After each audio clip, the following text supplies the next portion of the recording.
ایک بار پھر خوش آمدید آپ کو جرگے میں. ہمارے ساتھ ہیں جناب احسن اقبال صاحب، ڈاکٹر فاروق سلیم صاحب، اور کراچی سے ہمارے ساتھ ہیں جناب ڈاکٹر فاروق ستار صاحب. فاروق سلیم صاحب، آپ کیا سجیسٹ کریں گے اس وقت کے خارجہ پالیسی میں اور نیشنل سیکیورٹی کے حوالے سے نئی پارلیمنٹ اور نئی حکومت کو کیا کیا اقدامات اٹھانے چاہیے، کن سے گریز کرنا چاہیے؟ دیکھیے، پہلی چیز تو یہ ہے کہ 2013 کے الیکشن نے کوئی 2-3 بڑے واضح قسم کے پیغامات بھیجے ہیں. 1.5 کروڑ پاکستانی ووٹرز نے این کو ووٹ ڈالا ہے، اور وہ اس وجہ سے ڈالا ہے کہ انہوں نے معیشت کا نعرہ اٹھایا تھا. تو پہلی ترجیح جو ہے ان 1.5 کروڑ ووٹرز کی وہ معیشت کے اوپر ہے. اور معیشت میں پھر بجلی شاید سب سے ٹاپ پرائیورٹی ہے، اور پھر ڈالر کا فقدان جو اسٹیٹ بینک کے پاس کھڑا ہو چکا ہے، اور پھر جو بجٹری خسارے کے حوالے سے سوالات ہیں. خارجہ پالیسی میں جیسے میں نے پہلے کہا کہ پی ایم ایل این نے اپنی تاریخ میں کوئی ایسا اقدام نہیں اٹھایا، نہ ہی کوشش کی ہے انٹرنلی کہ وہ اپنی قابلیت کو انہینس کر سکتے ہیں، اپنی کیپیسٹی انہینس کریں اور قوم کو ایک نیا ویژن بتائیں کہ یہ پالیسی، خارجہ پالیسی انڈیا کے حوالے سے، امریکہ کے حوالے سے یا افغانستان کے حوالے سے ہونی چاہیے. انہوں نے کوئی پرچہ نہیں چھاپا، انہوں نے کوئی ویب سائٹ پہ اپنا ویژن نہیں دیا. تو اگلے کچھ عرصے میں ان کو انٹرنل کیپیبلٹی یعنی کہ قابلیت، اندرونی قابلیت بڑھانی ہوگی کہ وہ قوم کو بتائیں اور ایک نیا ویژن بتائیں. ایک تو ویژن چل رہا ہے جو جی ایچ کیو سے نکلتا ہے اسپیسیفکلی ان 3 ممالک کے حوالے سے، اور ہم سب اس ویژن کو ماننے کے لیے تقریباً مجبور ہیں کیونکہ کوئی آلٹرنیٹو ویژن سیاسی پارٹیوں نے دیا نہیں ہے. لیکن ترجیح ان کی معیشت کے اوپر جانچی جائے گی. اور جس بری طرح سے پچھلے کچھ سالوں میں بزنس کو اور سیاست کو آپس میں جوڑ دیا گیا ہے، اب دیکھنا ہے یہ پہلے 100 دن میں ان کا ٹیسٹ ہوگا، ہماری اسمبلی کا بھی اور سیاسی قیادت کا بھی، کہ یہ بزنس کا اور سیاست کا جو رشتہ ہے اس کو کس طرح الگ کرتے ہیں. دیکھیے 400-500 ارب روپے کا نقصان اس وقت جو ہو رہا ہے، جو پبلک سیکٹر انٹرپرائزز میں ہو رہا ہے. اچھا حسین اقبال صاحب، جو انرجی اور اکانومی کا چیلنج ہے یقیناً وہ بہت بڑا ہے، لیکن وہ ڈسپیوٹڈ نہیں ہے. یہ جو باقی 2 سیکٹر ہیں، فورن پالیسی کے اور نیشنل سیکیورٹی کے، جس طرح ڈاکٹر صاحب نے فرمایا کہ ابھی تک وہ عملاً فوج کے ہاتھ میں رہے ہیں. 2 خدشات ہیں ذہنوں میں. ایک یہ کہ کہیں پچھلی حکومت کی طرح آپ کی حکومت بھی ملٹری کے سامنے مکمل سرنڈر نہ کر جائے. دوسرا یہ کہ کہیں آپ لوگ تصادم اور ٹسل کی طرف نہ چلے جائیں. کیا ان حوالوں سے ترجیحات ہے؟ لائحہ عمل کیا ہوگا اور اس ٹسل سے بچنے کے لیے کیا کریں گے؟ دیکھیے سلیم صاحب، ہمارے نزدیک یہ جو 2 تصورات ہیں ان کو بہت جامع کرنے کی ضرورت ہے. ایک نیشنل پاور صرف آپ کی عسکری طاقت پہ مبنی نہیں ہوتی. آج کے دور میں آپ کی جو نیشنل پاور ہے اس کی بیک بون آپ کی اکنامک پاور ہے. اسی طرح اس میں آپ کی ڈپلومیٹک پاور، آپ کی ڈپلومیٹک ڈیپتھ کیا ہے وہ ہوتی ہے. پھر آپ کی انٹرنل کوہیژن کیا ہے وہ ہوتی ہے. اسی طرح جو آپ کی ڈیفینیشن ہے کہ آپ کی سیکیورٹی کا کیا مطلب ہے، سیکیورٹی جو کہ اسی نیشنل پاور ہی کی ایک ایکسٹینشن ہے، وہ صرف آپ کے ٹینکوں سے، توپوں سے نہیں ہوتی. وہ آپ کی سب سے بڑی سیکیورٹی آج ہیومن ریسورس ہے کہ اگر آپ کی ہیومن ریسورس کی کوالٹی پور ہے تو آپ کا کوئی مستقبل نہیں ہے. جیسے کہا جاتا ہے کہ مستقبل کی جنگیں اب خندقوں میں اور میدان جنگ میں نہیں بلکہ وہ کلاس روموں اور لیبارٹریوں میں لڑی جا رہی ہیں. اس حوالے سے ہمارا جو تصور ہے، آپ کو یاد ہوگا ہم پچھلی گورنمنٹ میں تھے، ویژن 2010، میں نے اس کا انچارج منسٹر تھا. جو ہم نے شروع کیا اس کا مقصد یہی تھا کہ ہم ایک ٹرانسفارمیشنل چینج لے کر آئیں اپنے نظام کے اندر، اپنی سوسائٹی میں، اپنی معیشت کے اندر، نالج اکانومی کی طرف جائیں. لیکن مشرف صاحب نے سب پہ پانی پھیر دیا.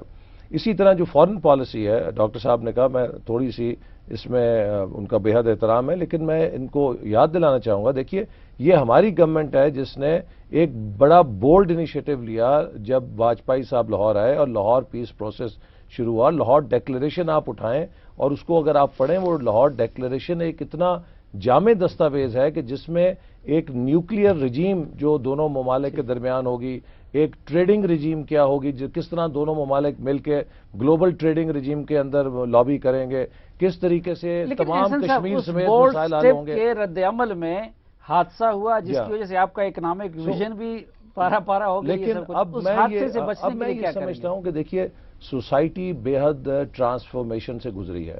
سیاستدانوں کو بھی یہ معلوم ہو گیا ہے کہ انہوں نے ماضی میں کیا غلطیاں کی ہیں، اور میں سمجھتا ہوں کہ ہمارے وہ عسکری ادارے اور اسٹیبلشمنٹ اوپنلی اس کے اندر بھی اب ایک لرننگ کرو سے وہ گزرے ہیں، اور آپ نے گزشتہ 5 سالوں میں دیکھا ہے کہ انہوں نے کوشش کی ہے کہ اس مشرف لیگسی سے ہم علیحدہ ہٹیں۔ آپ اگر آج کی دنیا پہ نظر ڈالیں، ٹرکی سے زیادہ آئینی اختیار کسی فوج کو نہیں تھا، وہاں پہ فوج کے پاس بہت زبردست ایک واچ ٹاور والا اختیار ہے، لیکن وہاں پر بھی آپ نے دیکھا کہ ان کے 100-150 افسران کے خلاف کارروائی ہوئی بغاوت کے لیے، شاید عام حالات ہوتے تو وہاں پہ مارشل لا لگ جاتا ہے، لیکن ادھر کی بھی فوجی قیادت یہ بات سمجھ گئی ہے کہ ملٹری انٹرونشن از نو سولوشن، بلکہ سوسائٹی پارلیمنٹ تباہ کی ہو جاتی ہے۔ بالادستی آپ کے منشور میں بھی ہے اور آپ لوگوں کا نعرہ بھی ہے شروع سے، اور اس کے لیے آپ لوگ قربانی بھی دے چکے، اب اس حوالے سے سٹیپ 1 سٹیپ 2 سٹیپ 3 کیا ہوں گے آپ کے؟ دیکھیے، پارلیمنٹ کی بالادستی کوئی مکینیکل چیز نہیں ہوتی کہ آپ نے سوئچ آن کیا اور اچانک ہو جاتی ہے۔ جو پولیٹیکل اور سوشل انسٹیٹیوشنز ہوتے ہیں یہ آرگینکلی گرو کرتے ہیں، اور میں سمجھتا ہوں کہ سب سے بڑا جو ضمانت ہے پارلیمنٹ کی بالادستی قائم کرنے کی، وہ پارلیمنٹ کی اپنی کارکردگی ہے۔ اگر پارلیمنٹ اچھی کارکردگی کا مظاہرہ کرے گی، اپنی کریڈیبلٹی قائم کرے گی، لوگوں کی امنگوں کے مطابق چلے گی، اور لوگ جب پارلیمنٹ کی پشت پر ہوں گے، ان کا اعتماد اس سے حاصل ہوگا، تو اس کی بالادستی قائم ہو جائے گی، کوئی اسے چیلنج نہیں کر سکے گا۔ پبلک اکاؤنٹس کمیٹی کی سربراہی اپوزیشن کو دیں گے؟ جی بالکل، پبلک اکاؤنٹس کمیٹی جیسے ہم نے میثاق جمہوریت میں لکھا، اور چودھری نثار علی خان صاحب بھی اس کو ہیڈ کرتے تھے، اسی طرح ہم لیڈر آف اپوزیشن سے مشاورت کے بعد چاہیں گے کہ وہ اسی جیسے چودھری نثار علی اسے ہیڈ کر رہے تھے، leader of opposition Peoples Party کو دیں گے، پی ٹی آئی کو دیں گے؟ جو سیکنڈ لارجسٹ پارٹی جو لیڈر آف اپوزیشن ہوں گے یقیناً انہیں سے دیں گے۔ اچھا ڈاکٹر فاروق ستار صاحب، یہ جو نیشنل سیکیورٹی کا معاملہ ہے اور خارجہ پالیسی کا معاملہ ہے، اس حوالے سے آپ لوگوں کا تجربہ بھی ہے حکومت میں رہنے کا، آپ کیا سجیسٹ کریں گے اس حکومت کو کیا کرنا چاہیے؟ آج کے زمانے میں اگر کسی ملک کے اپنے پڑوسی ممالک کے ساتھ تعلقات دوستانہ، خوشگوار اور جو ہے وہ باہمی تجارت پر مشتمل نہ ہو، تو میں سمجھتا ہوں کہ اس کی پھر فارن پالیسی کی کوئی بنیاد نہیں ہوتی، یہ کارنر سٹون ہے۔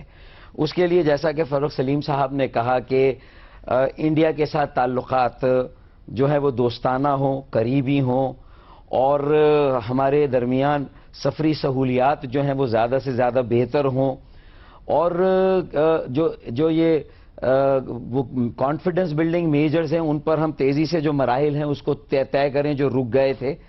اور لیکن ڈاکٹر صاحب اسی خواہش میں تو پچھلی مرتبہ مشرف صاحب کے ساتھ تعلقات خراب ہو گئے اور حادثہ ہو گیا، تو اب تو ایسا نہیں ہوگا، آپ کیا سجیسٹ کرتے ہیں؟ دیکھیں یہ انیویٹیبل ہے۔ اب میں آپ کو بتا رہا ہوں 2014 کہ جب یہ امریکی اور یہ نیٹو اور یہ سب انخلا ہوگا اور اس خطے کو جو چیلنجز درپیش ہوں گے، اس میں پاکستان کو اپنا ایک واضح کردار ڈیفائن کرنے کے لیے ہمیں ریجنل کوآپریشن کے اوپر جو ہے وہ بہت زیادہ توجہ دینے کی ضرورت ہے۔ ہمیں خطئی جو ہے وہ اتحاد اور تعلقات بنانے ہوں گے، اور لک ویسٹ سے زیادہ لک ایسٹ کی پالیسی کو فوکس ہمیں کرنا ہوگا۔ اس میں انڈیا کے ساتھ تعلقات ہیں، اس میں افغانستان کے ساتھ تعلقات ہیں، اس میں ایران کے ساتھ تعلقات ہیں، چائنا کے ساتھ ہمارے تعلقات میں اگر کہیں پر ہم دیکھتے ہیں کہ کوئی بھی اریٹنٹ آ رہا ہے تو اس کو ہمیں کیسے درست کرنا ہے۔ پھر جو تجارت میں اگر امبیلنس ہے تو اس کو ہمیں کس طرح ٹھیک کرنا ہے کہ اس کا منفی کوئی فال آؤٹ پاکستان کی معیشت پر نہ ہو۔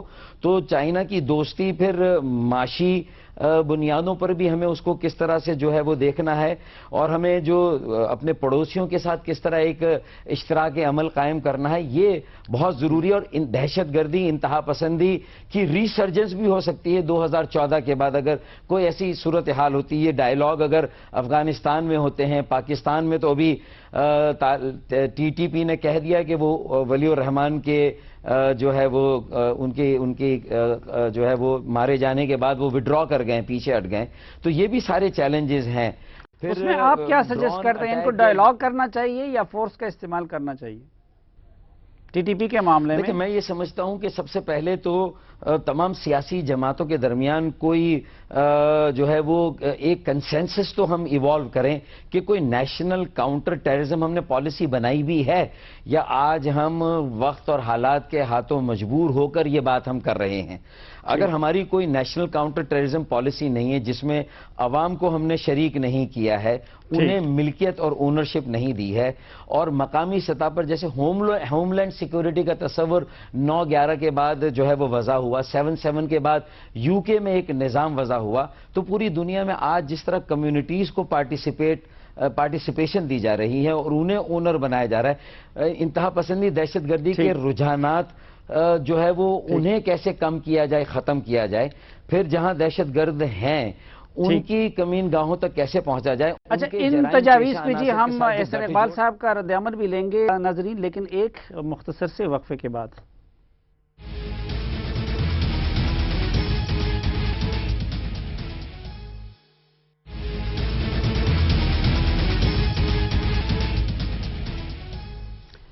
ایک بار پھر خوش آمدید آپ کو جرگے میں.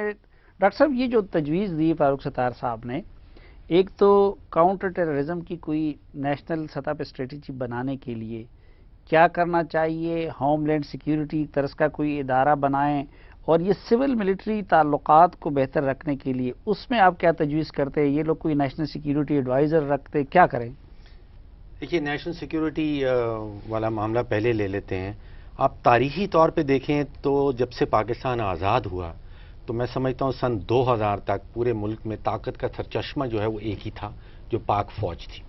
اس کے بعد اس طاقت کا سرچشمے کا جو دائرہ اختیار تھا وہ سکڑتا ہوا نظر آیا. وہ کچھ تو میڈیا نے لے لیا، کچھ عدلیہ نے لے لیا. میں سمجھتا ہوں سیاستدانوں نے ریئلی اس کے اوپر کوئی کاری ضرب نہیں لگائی. اب تاریخی طور پہ فوج دو قسم کی مداخلت کرتی ہے ملک کے اندر. پہلی سطح پہ وہ مداخلت ہوتی تھی حکومت کو الٹا دینے والی، وہ والی مداخلت شاید اب فوج دوبارہ نہ کر پائے گی.